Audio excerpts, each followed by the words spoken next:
Bienvenidos a nuestro cuarto espacio de 100 Papás Dicen.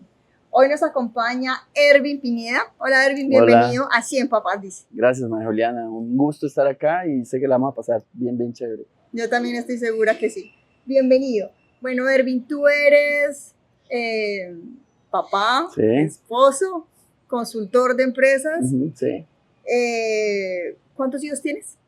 Tengo 3 niñas, Okay. Una niña mayor de 6 años y unas gemelitas de 3 años y medio. Gemelitas de 3 años. Sí, Las sí. 3 son mujeres. Las 3 son mujeres, mi esposa también y 2 pececitas que también son hembras. Eso por todo lado hay mujer en mi casa. Pero tiene que haber una historia detrás de tener un par de gemelas. Cuéntanos esa historia. Sí, incluso hoy en día muchos amigos que se acercan y por el hecho de ser gemelas nos preguntan, ay, tiene que ser muy bonito, y nosotros tenemos una frase un poquitico como jocosa, decimos, es muy bonito, pero no se lo recomendamos a nadie, por todo lo que tiene tener gemelas. Claro. Y la historia es que, bueno, nosotros estábamos buscando la parejita para mi hija, la mayor, que tenía 6 años, ya esperamos 2 años y empezamos a buscar y yo juego con esto, como decir que estamos buscando la parejita, pero no entendí bien y me llegó fue la pareja de gemelas. Entonces, tuvimos a las niñas que quedamos embarazadas cuando fuimos a mirar, pues le dicen a mi esposa, la ecografía hay dos saquitos, hay 2 huevitos, pero esperemos porque posiblemente a veces uno sigue creciendo y el otro se queda ahí, ok.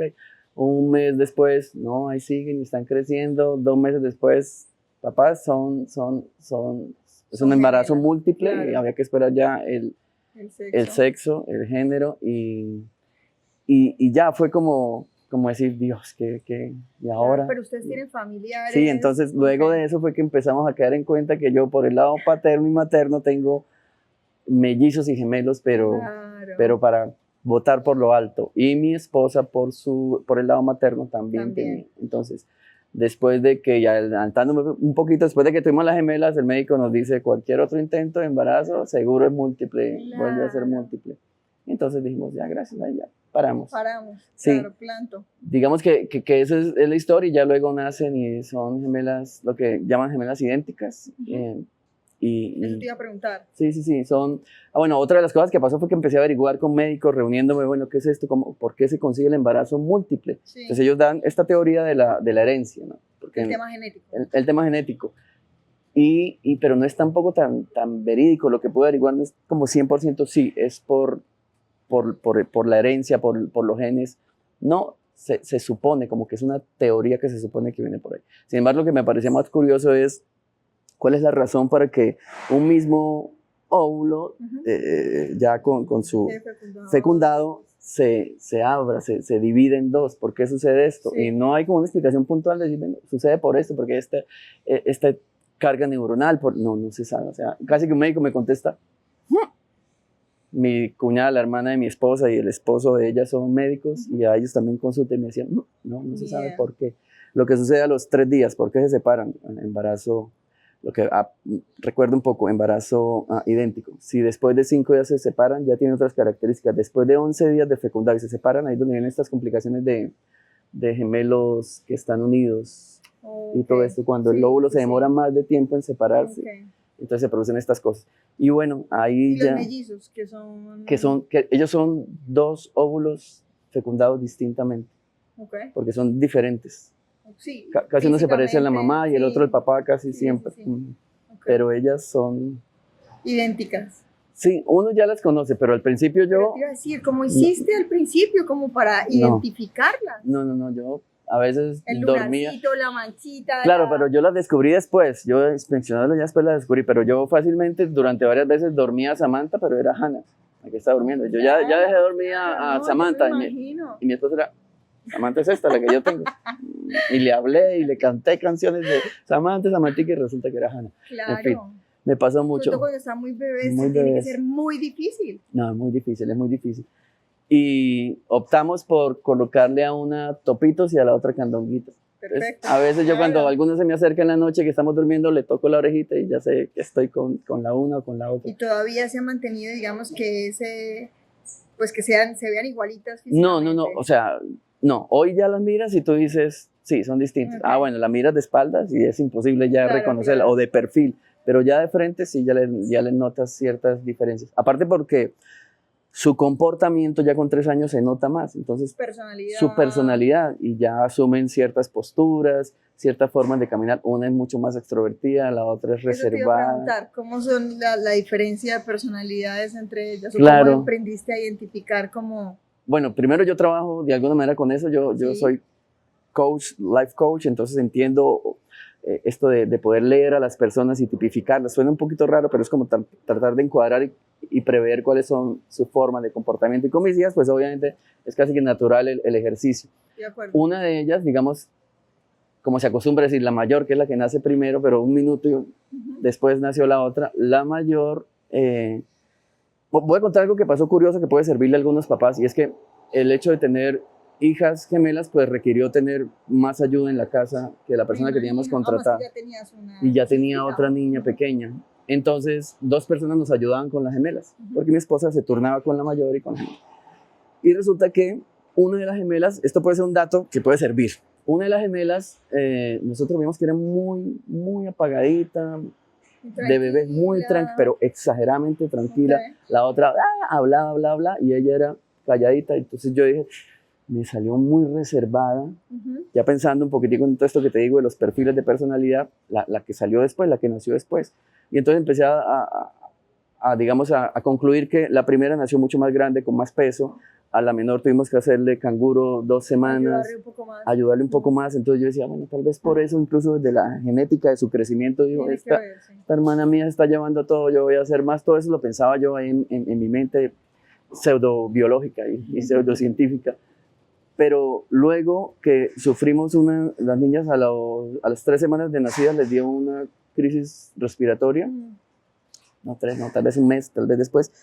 Muy chiquitas. Muy chiquitas, y nos las llevamos, duraron 3 días con todos. Yo estaba viajando y cuando volví, mi esposo como, ¿qué hago? No, vamos para la clínica. Y de una vez las dejaron internas, duraron 2 semanas.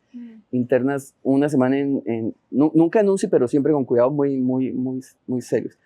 Cuando se van, te decía que yo había contratado a 2 personas. Una de ellas, la que aún hoy trabaja con nosotros, después de 3 años de estar con las gemelas, estaba ahí, y a una prima. Los contraté, digamos, sí, estuvieron ahí para que apoyaran. Y mi prima se quedaba con la menorcita, con la que le hicimos canguritos. Y ella era la que casi no hablaba. Entonces, cuando se produce esto de ir a la clínica, ya es mi esposa 100% con las niñas, y la señora que nos trabajaba a nosotros se va también, y se turnan una y una. De modo que mi prima sale, y cuando, digamos, no, se queda en la casa conmigo, y cuando salen de la clínica, mi hija la menor es otra niña diferentísima. O sea, despierta, habla, y nos sentamos con mi esposa a pensar qué pasó. Sí. Y la que nos dio como una respuesta fue la señora que trabaja con nosotros. Nos dijo, sí, don Erwin, yo le voy a decir algo, es que yo soy mamá, y yo a la niña Hannah le hablaba, su prima no es mamá. Y entonces ella solo estaba ahí, claro, para alimentarla, para dormirla, para mover, y nunca le hablaba, ¿no?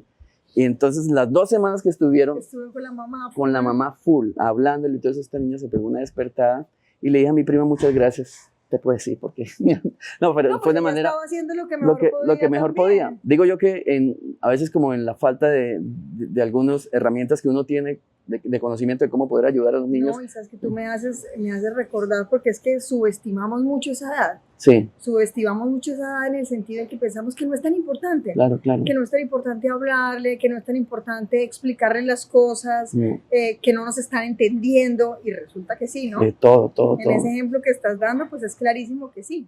Y resultó ser de manera natural que la extrovertida es la menor. Hoy en día la extrovertida es la que, y la mayor es mucho más reservada. Entonces, fíjate que parecía todo lo contrario por este simple hecho de impulsar, de mover, de movilizar, claro, todas como sus neuronas, su área cognitiva. Ya la menor es como la que yo le digo a veces a mi esposo, como que esta es la que nos va a hacer trasnochar un ratito. Bueno, listo. Entiendo el ejercicio como nos lo explicas, en tu caso que tienes tus gemelos, pero por lo menos en mi caso, que yo sé que trabajas también con este tipo de herramientas que puede ser muy interesante para los papás, y es, yo tengo 2 hijos, uno de 7, el otro de 13, ¿cómo hacemos esta caracterización de nuestros hijos? Sí, digamos, herramientas hay muchas. Sí. Yo estoy algo especializado en una de ellas que a mí me encanta porque aplica para todas las edades. Y es, uno lo primero que debería hacer es poder identificar si nuestro hijo o hija está en el gran cuadrante del extrovertido o en el gran cuadrante del reservado. ¿De acuerdo? No, evitamos decir introvertido porque es un poquito peyorativo ese nombre. En cambio es como extrovertido y reservado.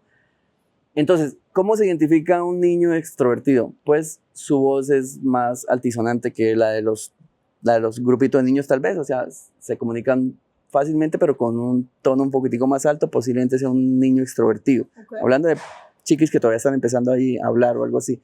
Se mueven de manera más veloz, son un poquitico más desprolijos para la manera como se visten más relajados, sí, y se mueven casi que de manera un poco brusca, mientras que un niño reservado, su tono de voz es más bajo, suave. Más suave, se miran un poco, claro, no lo pensemos desde lo adulto, ¿no? Un niño, un chiqui de 3 años, solamente que se mire la camisa y se haga así, ya es una señal de que está siendo, digamos, cuidadoso con su apariencia, ¿no? No es como nosotros que podemos durar 10 minutos, no, ellos simplemente una sola revisada y mirarse así. Sí, además ya, que lo identifica. Claro, pero eso ya te empieza a entregar como, wow, mientras que un extrovertido no se da cuenta, sí. Él sigue avanzando con su vida. Entonces, esos pequeños matices ya empiezan a entregarte este perfil como, pareciera reservado. Okay. Ahora, después de que identificas eso, ¿qué va a pasar? Bueno, que el niño extrovertido, la niña extrovertida necesita muchos escenarios de socialización, ¿verdad? Mientras que el reservado necesita muchos escenarios de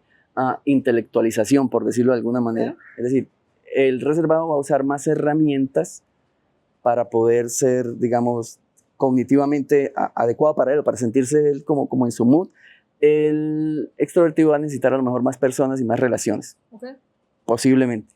No entrando ya a tipificar mucho más, dentro de los extrovertidos hay 2 grandes bloques, que es el niño dominante, que es el niño que siempre es como el show de la casa. Entre los reservados está el niño que es muy amigable y muy tranquilo, y el niño que siempre está callado pero pensativo.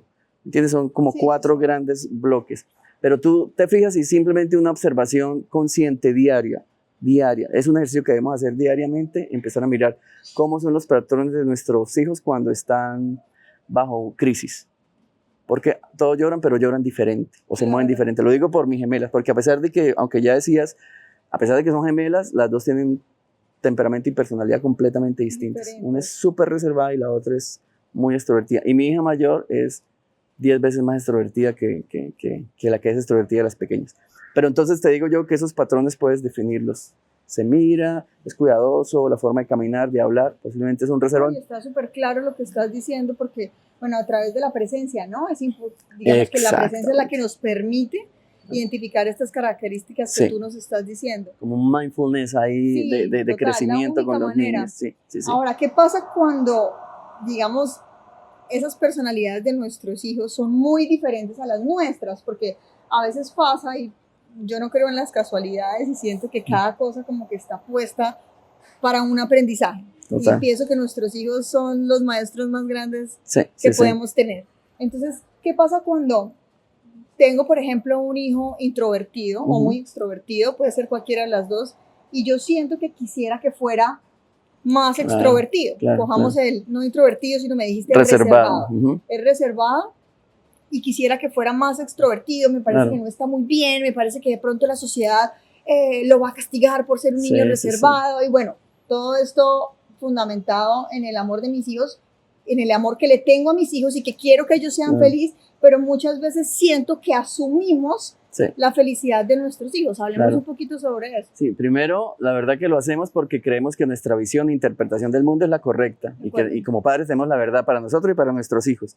Y digamos, no está mal desde el sentido natural de la sana preocupación. Sí. Pero cuando ya pasamos esta línea a empezar a tratar de formarlos en lo que nosotros creemos que deben ser, podemos estar saboteando su propia vida, su propio plan de vida, que cromosómicamente al menos ya está en ellos, y si los sueños y anhelos particulares que tenga cada uno de ellos. Entonces, yo creo que desde mi experiencia, te lo voy a decir, desde mi experiencia como papá y lo que he podido estudiar y verme con personas y padres, qué sé yo pienso que hay una verdad que, por ejemplo, primero me dice de la informalidad mi esposa. Me dice, cuando yo estoy intentando, a veces cae uno en esa desesperación por diferentes cosas, como de, tú sí eres siempre contestona, tú deberías ser más, le digo ya a mi hija, entonces tú deberías ser más y empiezo a lo que estamos hablando, a tratar. Sí. Mi esposa me dice, de su amor de mamá, me dice, sí, son nuestras hijas, pero son niñas y se van a seguir comportando como niñas hasta que tengan su edad ya. Sí. Y esto lo dice y yo me quedo callado porque no tengo ningún argumento para decirle, porque yo lo que estoy tratando de hacer es decirle que se comporte como yo, como un adulto. Un adulto Claro. debería comportarse así. Entonces es un error. Tal vez lo primero que uno podría hacer es ponerse filtro de, sí, son niños y se van a comportar como niños y van a reaccionar como niños. Claro. Y van a llorar. Y como van a niños, llorar sí. y no van a entender Porque pasa cosas. mucho. A nosotros, aquí me pasa un montón. A veces es como, ya vas a empezar otra vez a llorar. Exactamente, exactamente. Son niñas. Sí, son y esa niñas. es su manera de expresar su frustración con el llanto. Y esa frase es más un reflejo personal, o sea, el adulto Total. que viene con un niño que fue herido y está creando un niño que quiere convertirlo en él sin quererlo tal vez, pero bueno. Sí. Entonces, sí, pero maravilloso que podamos hablarlo para que claro, también desde otro lado también lo podamos escuchar y entender. sí, Yo sí, también, no, o sea, digamos que esto no se entiende por inercia, No, sino no, es a no, medida no. que uno va conociendo las herramientas. Claro, y fíjate que he estudiado y he buscado y no hay todavía muchos datos acerca de esta crianza positiva, no hay unos datos, digamos, consolidados científicamente, al menos no los he encontrado muy bien acerca de las repercusiones que la educación positiva puede generar o la crianza positiva puede generar en los niños. Sí hay algo claro y es evidente de la experiencia que sí genera un ambiente mucho más amigable y amoroso en la crianza que el coaccionado por compórtate así, ya es así, esta Claro. que hablábamos ahora de tarde cámaras, esta pasiva violencia que a veces los papás ejercen sobre los niños, de no hagas esto, pero quiero que sepas que te amo, pero no te comportes así. Sí. Haz esto y te ganas este premio. amenaza, Con la de acuerdo. amenaza. Entonces la reacción de ellos va a ser un poquitico una Y venimos así, ¿no? Nosotros venimos criados a partir del miedo. del Entonces miedo. es como, tienes que ser bueno para matemáticas, Claro. tienes que ser bueno para matemáticas, si no, no te va a ir bien en la vida, tienes que aprender así. Entonces es como, ¿por qué no a partir, permitiéndoles el autoconocimiento a nuestros hijos y acompañándolos? No quiere decir que no puedo yo acompañarlos a aprender la operación que tiene que hacer. Total. Pero digamos, ¿por qué no nos concentramos en la habilidad? ¿Por qué no nos concentramos Por ejemplo, en la destreza? Exactamente. Yo creo que ese es el camino que va a lograr que nuestros hijos se potencialicen de una forma maravillosa. Pero sin duda, yo te digo eso, sin duda. Mira, algo que también voy a decirlo, algo que los papás a veces dejamos muy a la moda es en dónde ponemos a estudiar a nuestros hijos, en dónde hacemos que ellos cumplan esta parte académica. Y esa es una responsabilidad primordial a la hora del desarrollo de nuestros hijos, que tal colegio está de moda, que está pasando eso, pero toda la metodología encaja con lo que ya estoy viendo de mi hija o de mi hijo, lo que tú decías, las habilidades que estoy viendo. A mí no me interesaría hoy, primero que yo peleo con la academia, con la estructura académica, yo peleo.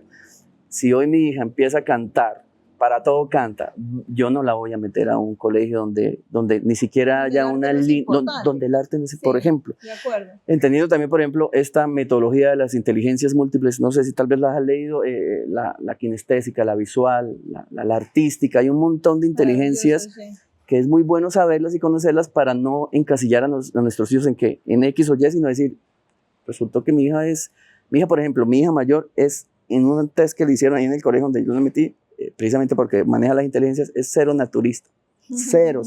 Y un día yo estaba mirando, en mi casa hay como una reserva y forestal, y estaba yo mirando, y ya se me acerca y me dice, ¿qué miras, papi? Yo le digo, el monte.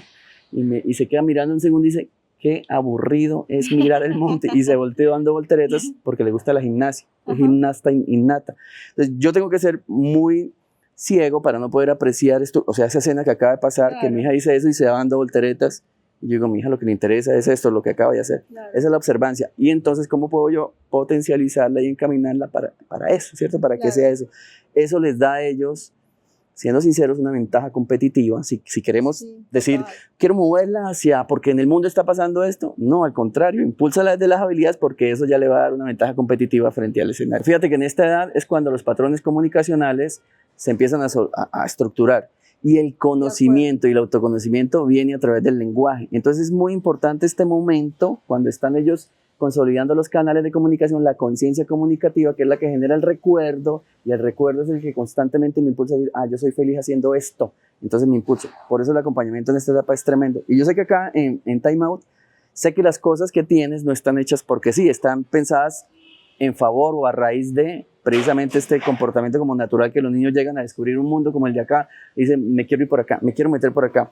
Qué sé yo, eso hace parte, digamos, desde las dimensiones o la forma de hacer time out de lo que uno debería hacer en la casa, hacia dónde veo que mi hijo se está moviendo, cómo es que mi hijo prefiere estas cosas y quiere Claro. estas. Digamos, esta es una representación desde lo didáctico y desde el juego de lo que debería pasar en el hogar con las habilidades y las actitudes de nuestros niños. Bueno, Ervin, dinos un consejo que se puedan llevar los papás en esta conversación tan chévere que hemos tenido con respecto a la crianza. Bueno, acá voy a tomarme ese atrevimiento con buena intención. Y yo diría que tal vez es algo que sigo aprendiendo yo, porque me ha costado, tú decías, nos criaron así, me ha costado permitirme la libertad del error como papá, pero tratando de corregir, es también permitirles a los niños ser niños, a pesar de la cantidad de errores que nosotros podamos ver en ellos, pero ellos están construyendo.